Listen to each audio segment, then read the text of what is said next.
তো এখানে সিভির একটা ফর্মুলা আছে, বুঝলে তো? সিভির একটা ফর্মুলা আছে, সেটা হচ্ছে যে ট্রান্সলেশনাল রোটেশন, যেটা তোমার মোশন আছে সেটা। আচ্ছা, আর একটা কথা বলি এখানে, এটাকে বলা হচ্ছে degrees of freedom. Degrees of freedom ফিজিক্সে যে এই চ্যাপ্টারটা আছে না, এই চ্যাপ্টারটাতে আরো ভালো করে লেখা থাকে এই জিনিসটা, ডিগ্রিজ অফ ফ্রিডমের ব্যাপারে। বাট এখন তুমি ফিজিক্সে এটা পড়ে নেবে ঠিক করে। বাট ডিগ্রিজ অফ ফ্রিডম ব্যাপারটা হচ্ছে একটা মলিকুলের টোটাল ডিগ্রিজ অফ ফ্রিডম কত থাকে। টোটাল ডিগ্রিজ অফ ফ্রিডম কত থাকে? এটা হচ্ছে থাকে হচ্ছে 3n। ঠিক আছে? এনটা কি? এনটা হচ্ছে অ্যাটমিসিটি। For example, CH4। CH4 এ কটা অ্যাটম দেখতে পাচ্ছ টোটাল?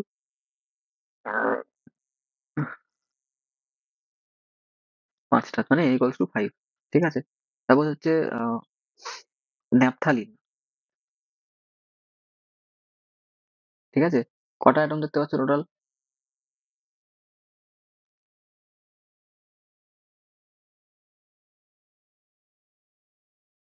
হ্যাঁ, ঠিক আছে, 18টা অ্যাটম আছে। এই যে এখানে 1 2 3, 1 2 3 4 5 6 7 8 9 10। আর বাকি এখানে হাইড্রোজেন, এখানে হাইড্রোজেন, এখানে হাইড্রোজেন, এখানে hydrogen, hydrogen, hydrogen, hydrogen, hydrogen. Total 18টা অ্যাটম আছে। ঠিক আছে? তো এখানে তাহলে total total degrees of freedom কত হয়ে যাবে এখানটায়? 18 ইন্টু 3, তাই তো?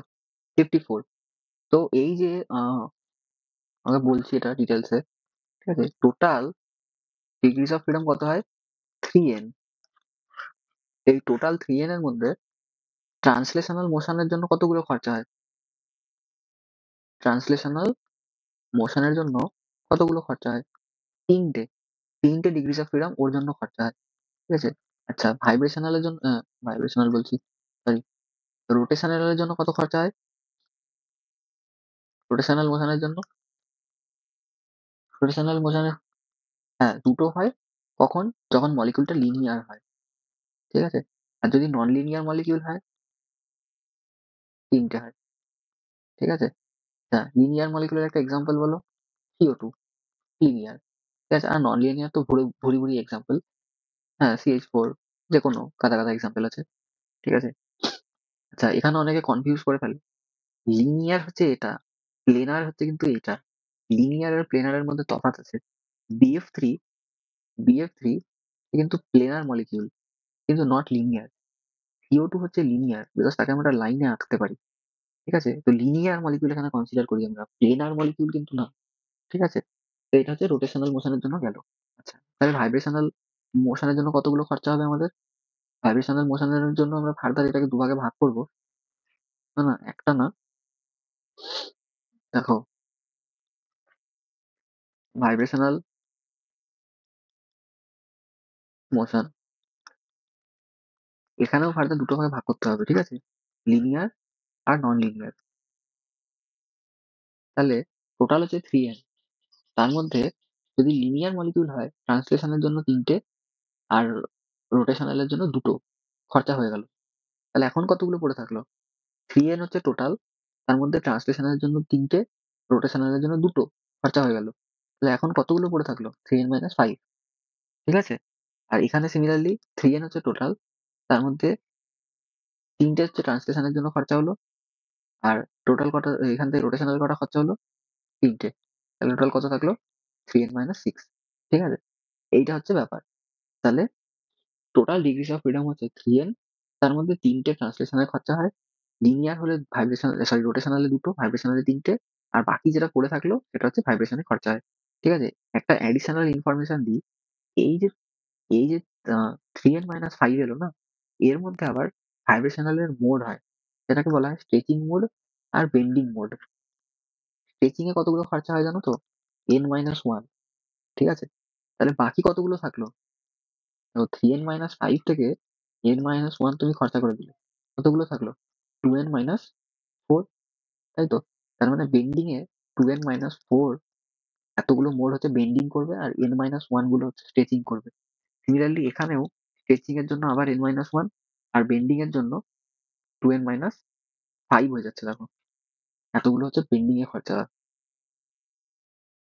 স্ট্রেচিং হচ্ছে তোমার মানে ওগুলো ভাইব্রেশনাল এর মোড আরো। দেখো CO2 যেমন ধরো, CO2 এটা হচ্ছে একটা তোমার ধরো তুমি এক হাত দিয়ে এই এই বন্ডটাকে টানছো, মানে কার্বন অক্সিজেনের যে বন্ডটা আছে না, সেটাকে এক হাত দিয়ে টানছো। আবার ধরো তোমার সেম ফোর্স দিয়ে এদিক থেকে কেউ টানছে, তাহলে কি হবে, বন্ড গুলো একটু স্ট্রেচ হয়ে যাবে না, বন্ড গুলো একটু স্ট্রেচ হয়ে যাবে তো।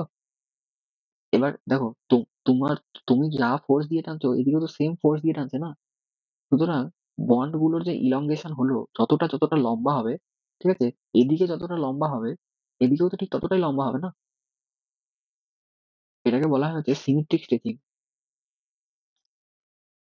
STESTRETCH, ঠিক আছে, INC, সিমেট্রিক স্ট্রেচিং। এবার ধরো একদিক দিয়ে তুমি টানছো আর একদিক দিয়ে আমি টানছি, আমাদের ফোর্স তো ইকুয়াল আমরা দিতে পারবো না না, কেউ একজন জোরে টানবে কেউ একজন আস্তে টানবে, তাহলে ওটা হয়ে যাবে অ্যাসিমেট্রিক স্ট্রেচিং।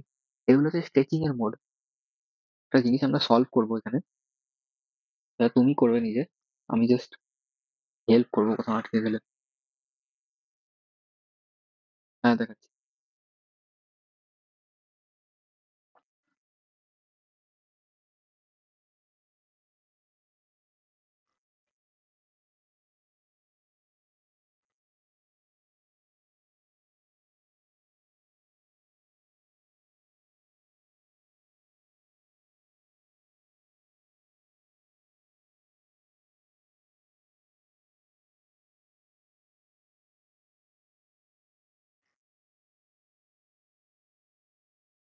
সো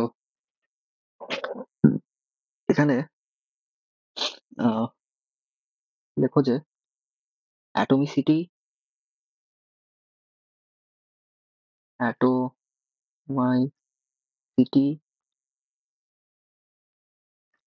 ঠিক আছে, ট্রান্সলেশনাল মোশন, রোটেশনাল মোশন, আর ভাইব্রেশনাল মোশন, ঠিক আছে। এখানে ফার্দার ডাক টেনে দিচ্ছি। ওহো,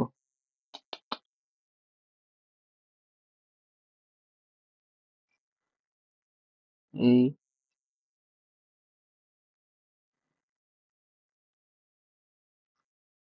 উম, হ্যাঁ, পারফেক্ট। এবার এখানে হচ্ছে যে দেখো ক্যাটাগরিতে ভাগ করছি এটাকে, একটাকে লিখছি মনো অ্যাটমিক, ঠিক আছে, তারপর হচ্ছে ডাই অ্যাটমিক, তারপরে হচ্ছে try atomic, linear,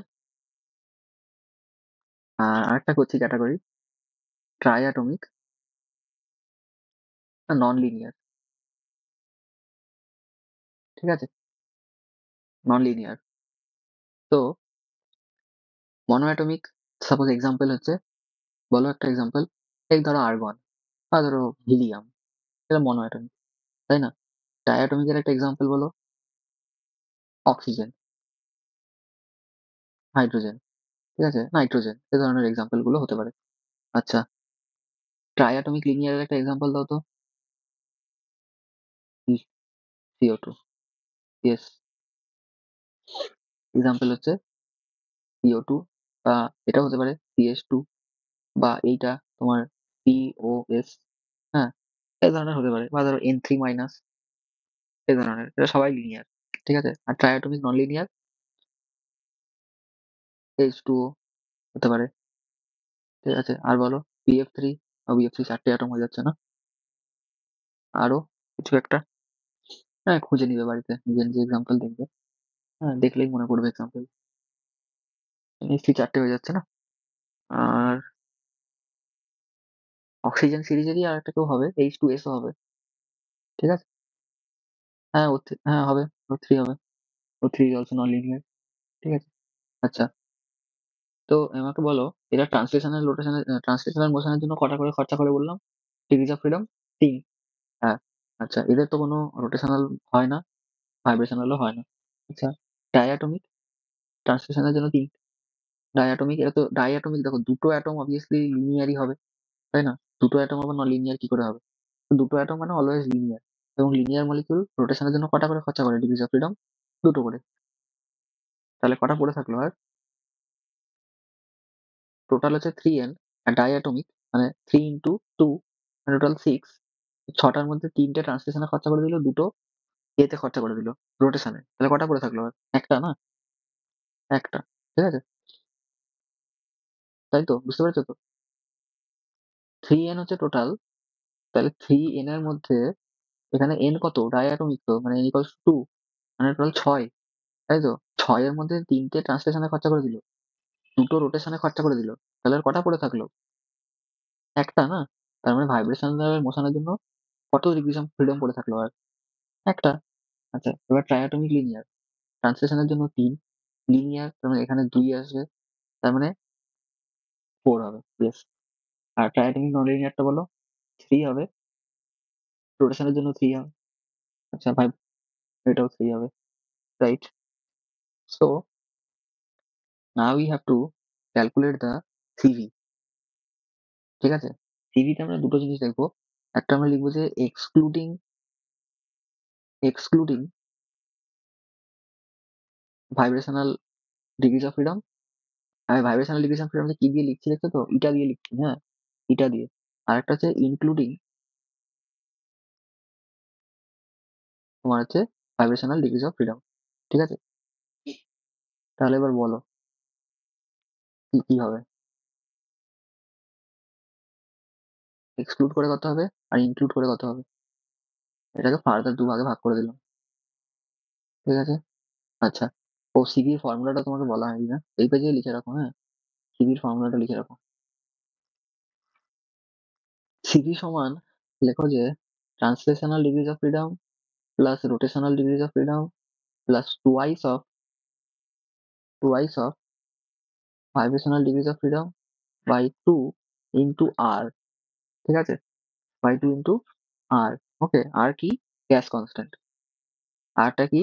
universal gas constant. ঠিক আছে? এই ফর্মুলাটা দেখো, যে সিভির ভ্যালুটা আমাকে বলো। একবার vibrational degrees of freedom include করে বলবে, আর একবার বাদ দিয়ে বলবে। বাদ দিয়ে মানে জিরো ধরে নেবে ওটার ভ্যালু। ঠিক আছে? ফর্মুলাটা লিখেছো? ঠিক আছে। এবার সিমিলারলি আমাকে সিপি বলবে, এক্সক্লুডিং একবার এটা ভাইব্রেশনাল, আর একটা হচ্ছে ইনক্লুডিং এটা ভাইব্রেশনাল।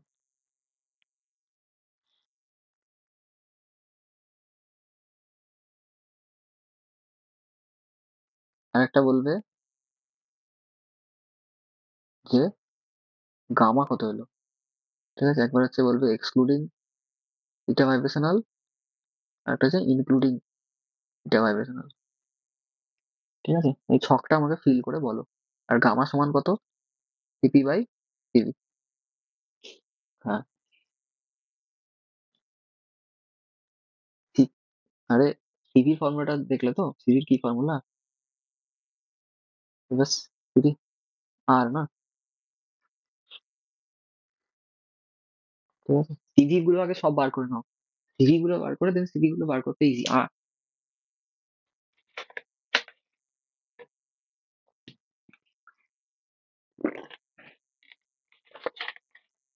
বলো।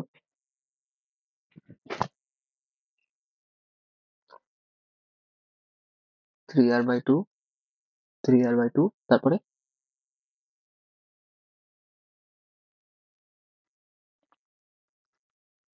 হ্যাঁ, তারপরে?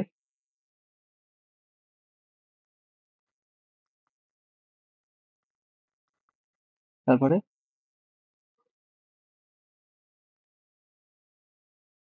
হ্যাঁ, তাহলে এখানে সিপি কি করে বার করবো? বাস আর অ্যাড করতে হবে, তাই তো? তাহলে 3/2 এর সাথে আর অ্যাড করলে কথা হয়ে যাবে 5/2r, আর এটা হয়ে যাবে 5/2r। এখানে লিখে দিচ্ছি ফর্মুলাটা, সিপি মাইনাস সিভি সমান আর।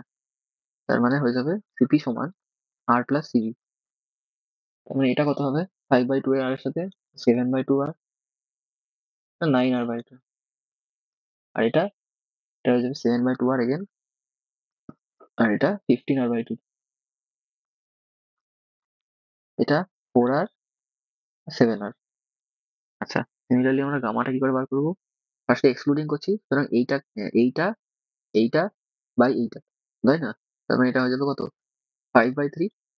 এটা হয়ে যাবে 5/3। এটা কত হবে? 7/5।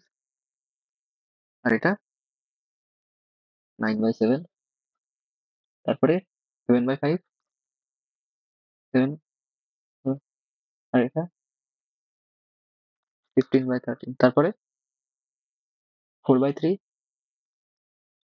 আর এটা 7/6, তাই না? একটা জিনিস অবজার্ভ করো যে অ্যাটমিসিটি যত বেড়েছে ওপর থেকে নিচের দিকে, অ্যাটমিসিটি যত বাড়াচ্ছে, যত নাম্বার অফ অ্যাটমস বাড়ছে, দেখো সিভির ভ্যালু গুলো কি হচ্ছে, বাড়ছে না কমছে?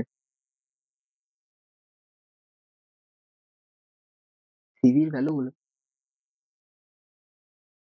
যে কোনো একটা রোধ বাড়ছে না, আর সিপির ভ্যালু গুলো,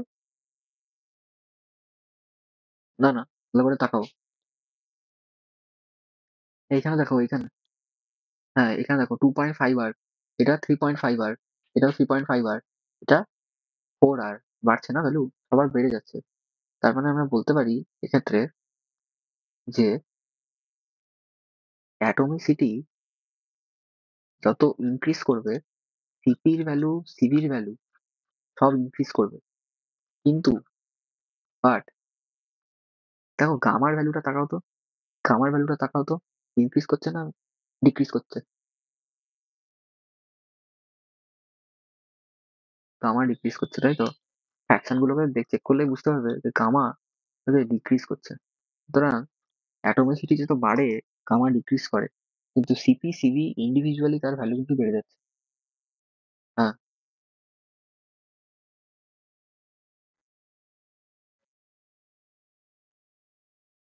এরপরে আমরা আরো দুটো কথা বলবো, সেটা হচ্ছে যে রিভার্সেবল আর ইরিভার্সেবল চেঞ্জ, ঠিক আছে? আজকে আমরা রিভার্সেবল চেঞ্জটা দেখছি। শোনো, এই রিভার্সেবলের সাথে কিন্তু ইকুইলিব্রিয়ামের রিভার্সেবল কোনো রিলেশন নেই, ঠিক আছে? এইখানে রিভার্সেবল মানে ওই রিভার্সেবলটা একটু আলাদা জিনিস। ওখানে রিভার্সেবল কি ছিল, রিভার্সেবল রিয়াকশনের টার্মস আমরা কথা বলছিলাম, বাট এখানে রিভার্সেবল মানে একটু আলাদা। এখানে রিভার্সেবল হচ্ছে যে, এখানে রিভার্সেবল জিনিসটা এরকম যে, সাপোজ এইখানে একটা আমার কাছে সিস্টেম আছে, ঠিক আছে? এবার সিস্টেমের উপর একটা ন্যাচারালি পিস্টন লাগানো আছে, ঠিক আছে? একটা পিস্টন লাগানো আছে, সেই পিস্টনটার উপরে আমি ধরো কিছুটা বালি ঢেলেছি, ঠিক আছে? বালি বালি, হ্যাঁ, স্যান্ড, হচ্ছে স্যান্ড। এবার দেখো, স্যান্ড আছে মানে কি, বাইরে একটা প্রেশার আছে পি এক্সটার্নাল, আর ভেতরে একটা প্রেশার আছে পি ইন্টারনাল, তাই তো? তাই তো? বাইরের ভেতরে প্রেশারটা তো আলাদা, তাই না? স্যান্ড মানে বালি কিছুটা ঢেলে দিয়েছি ওর উপরে, পিস্টনটা দেবে আছে। এবার এবার তুমি ধরো এক কণা বালি তুলে নিলে, এক কণা বালি, ঠিক আছে? একটা একটা বালির মলিকিউল তুলে নিলাম, ঠিক আছে? কি হলো, খুবই স্মল অ্যামাউন্ট অফ মাস, শোনো, খুবই স্মল অ্যামাউন্ট অফ মাস আমি তুলে নিলাম পিস্টন থেকে। তার মানে কি হবে, পিস্টনটা একটু উপরে উঠে যাবে, তাই তো? তাই তো? কিন্তু কতটা উঠবে সেটা কিন্তু খুবই খুবই খুবই খুবই খুবই নগণ্য, খুবই সামান্য পরিমাণ উঠবে, তাই কি না? এক কণা বালি আমরা তুলছি, ঠিক আছে, এটা কতটাই বা কি চেঞ্জ হবে? আচ্ছা, এরপরে ধরো আর একটা কণা বালি তুলে নিলে, আইডিয়ালি তাহলে আরো ধরো একদম ডিএক্স পরিমাণ উঠে যাবে উপরে। এরকম করে তোমার বালির একটা একটা মলিকিউল তুলতে কত সময় লাগবে? ইনফাইনাইট সময় লাগবে না? তাই তো, ইনফাইনাইট সময় লাগবে তো। তাহলে ইনফাইনাইট ইনফাইনাইট সময়ে ইনফাইনাইট সময়ে সাপোজ হ্যান্ড আমি তুললাম, তুললাম, তুললাম, তুললাম, তুললাম, তুলে তুলে তুলে তুলে আমি কিছুক্ষণ পরে অবস্থাটা আমি দেখলাম, আমার আগে এইখানে ছিল, আমার আগে এইখানে ছিল পিস্টনটা, এখন এইখানে চলে এসেছে। অর্থাৎ এতটা, এই যে ডেল্টা এক্স পরিমাণ পিস্টনটা উপরে উঠে গেছে। তাহলে এইটা ভালো করে বোঝার জিনিস আছে কিন্তু। আমি কি বলছি, আগে ভেতরে প্রেশার ছিল পি ইন্টারনাল, বাইরে প্রেশার ছিল পি এক্সটার্নাল। সাপোজ ওই যে ইনজেকশনের যে সিরিঞ্জটা দেখো না, সেটাও তো কাইন্ড অফ একটা পিস্টন।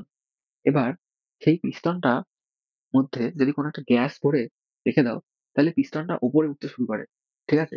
এবং উপরে সে কতক্ষণ উঠবে, কতক্ষণ উঠবে, যতক্ষণ সে বাইরের প্রেশার এবং ভেতরের প্রেশারটাকে ব্যালেন্স করে দেবে। যখন ব্যালেন্স হয়ে যাবে, পি ইন্টারনাল আর পি এক্সটার্নাল যখন বরাবর হয়ে যাবে, তখন সে আর উঠবে না। পিস্টনটা সেটেল হয়ে যাবে। এবার এখানেও আমরা বলছি একটা একটা করে কণা বালি তুলছি, বালি তুললে কি হচ্ছে, পিস্টনটা উপরে উঠছে। পিস্টনটা উপরে উঠছে মানে কি, ভেতরের প্রেসার কমছে, সেটা কত হতে চাইছে, বাইরের প্রেসারের বরাবর হতে চাইছে, তাই তো? অর্থাৎ গ্যাসটা এক্সপ্যান্ড হচ্ছে আস্তে আস্তে। এবার গ্যাসটা যত এক্সপ্যান্ড হচ্ছে তত পিস্টনটা উপরে উঠছে। পিস্টনটা কতক্ষণ উপরে উঠবে, যতক্ষণ না পর্যন্ত P external equals to P internal হয়ে যায়, তাই তো? যখন বরাবর হয়ে যাবে পিস্টনটা থেমে যাবে। এবার এই প্রসেসটা হতে কত সময় লাগছে, এক এক কণা যদি বালি তুলতে থাকি তাহলে ইনফাইনাইট সময় লাগছে, ঠিক আছে? সেজন্য রিভার্সিবল প্রসেস হচ্ছে ইনফাইনাইট প্রসেসের একটা চলছে। এবার নেচারে মানে আমরা যেখানে আছি সেখানে তো ইনফাইনাইট টাইম বলে কিছু হয় না, সবই হচ্ছে ফাইনাইট টাইম। কেউ যদি বলে আমি এটা 1000 বছর ধরে করবো, কর, কিন্তু 1000 বছর ধরে করলেও সেটা একটা ফাইনাইট টাইম আলটিমেটলি, ঠিক আছে? সেটা ইনফাইনাইট আমরা বলতে পারবো না। সুতরাং রিভার্সিবল চেঞ্জ বলে কিছু হয় না actually, ঠিক আছে? এটা একটা আইডিয়াল প্রসেস, হাইপোথেটিক্যাল প্রসেস পারো, যেমন আইডিয়াল গ্যাস বলে কিছু হয় না, তেমনি রিভার্সিবল প্রসেস বলেও কিছু হয় না। তো এখানটায় আমরা কি করি, যে পি এক্সটার্নাল সমান P internal plus minus DP ধরে নিই। এই যে প্লাস মাইনাস যে ডিপি, এই যে ডি দিয়ে কি বোঝানো হয়, খুবই স্মল চেঞ্জ বোঝানো হয়, তাই তো? এইটাই হচ্ছে হচ্ছে ড্রাইভিং ফোর্স, এটাই হচ্ছে ড্রাইভিং ফোর্সটা। এই ড্রাইভিং এই ড্রাইভিং ফোর্সের জন্যই ইকুইলিব্রিয়ামটা এস্টাবলিশ হচ্ছে। এবার ডিপি দিয়ে লিখছি, ডি দিয়ে কি জেনারেলি খুব ছোট বোঝানো হয় তো। তো এই যে পি এক্সটার্নাল আর পি ইন্টার, সাপোজ প্রথমে যেখানে ছিল মানে পিস্টনটা, এক কণা বালি আমি তুলে নিলাম, এক কণা বালি তুলে নিলে পিস্টনটা তো যতটা উপরে উঠবে সেটা তো মানে একদমই নেগলেজেবল, তাই না? এটা তো একদমই নেগলেজেবল। তো ওই নেগলেজেবল অ্যামাউন্ট অফ পিস্টন যে উঠছে, তাহলে আমরা বলতে পারি যে অলমোস্ট কিচ্ছু চেঞ্জ হয়নি সিস্টেমে। যতটা চেঞ্জ হয়েছে ওই ডিপি পরিমাণ প্রেসার বেড়ে গেছে এখন, সরি ডিপি পরিমাণ প্রেসার কমে গেছে যদি এক্সপ্যান্ড হয় গ্যাসটা। তার মানে ডিপিটা খুবই স্মল, সুতরাং আমরা বলতে পারি আগের যে অবস্থাটা ছিল আর এক দানা বালি তুলে নেওয়ার পরে অবস্থাটা প্রায় সেম, প্রায় সেম, তাই না? প্রায় মানে কি সেমই বলা চলে অলমোস্ট। সুতরাং আমরা বলতে পারি আগের স্টেপটা আর এই স্টেপটা কিন্তু ইকুইলিব্রিয়ামে আছে, বলতে পারি না? সেজন্য কিন্তু একটা রিভার্সিবল প্রসেসে প্রত্যেকটা স্টেট ইকুইলিব্রিয়ামে থাকে তারা, প্রত্যেকটা স্টেট কোথায় থাকে, ইকুইলিব্রিয়ামে থাকে, ঠিক আছে? বিকজ সিস্টেমে যে চেঞ্জ হচ্ছে না, সেটা খুবই নগণ্য, খুবই সামান্য পরিমাণ চেঞ্জ হচ্ছে। সেজন্য ওই যে ডিপিটা লেখা আছে ওটাই হচ্ছে ড্রাইভিং ফোর্স, এবং এখানে ড্রাইভিং ফোর্সটা খুবই সামান্য, একদমই সামান্য ড্রাইভিং ফোর্স। এই ফর্মুলাটা আমি ইরিভার্সিবল প্রসেসের সময়ও লেখাবো, তখন কিন্তু লিখবো পি এক্সটার্নাল সমান P internal plus minus delta P, delta P লিখবো তখন আমরা। ডেল্টা মানে কিন্তু লার্জ চেঞ্জ বোঝানো হয়। হ্যাঁ, তখন তুমি দেখবে পিস্টনটা যেখানে ছিল, পিস্টনের উপর থেকে একটা ব্লক সরিয়ে নিলাম, পিস্টন হুট করে উপরে উঠে চলে এলো, হঠাৎ করে উপরে অনেকটা উঠে চলে এলো। তো এই যে হঠাৎ চেঞ্জ, সাডেন চেঞ্জ গুলো, সেখানে হঠাৎ করে 1 সেকেন্ডের মধ্যেই পি এক্সটার্নাল পি ইন্টারনাল বরাবর হয়ে যাচ্ছে, ঠিক আছে? ওই যে হঠাৎ চেঞ্জ, সাডেন চেঞ্জ গুলো, এই সাডেন চেঞ্জ গুলো হচ্ছে ইরিভার্সিবল প্রসেসকে ডিনোট করে। কিন্তু রিভার্সিবল প্রসেসে কি হচ্ছে, প্রত্যেকটা স্টেপ আর এক ইকুইলিব্রিয়াম, প্রত্যেকটা স্টেপ ইকুইলিব্রিয়ামে থাকে। বুঝতে পারলাম? হ্যাঁ। So it is carried out very slowly and it has taken infinite time to show any changes. Okay, আমরা লিখবো যে it it takes infinite time to show any changes. ওকে, বুঝতে পেরেছো? আর একটা কথা আমি লিখবো এখানটায়, আমি লিখবো যে there exists an equilibrium between system and surrounding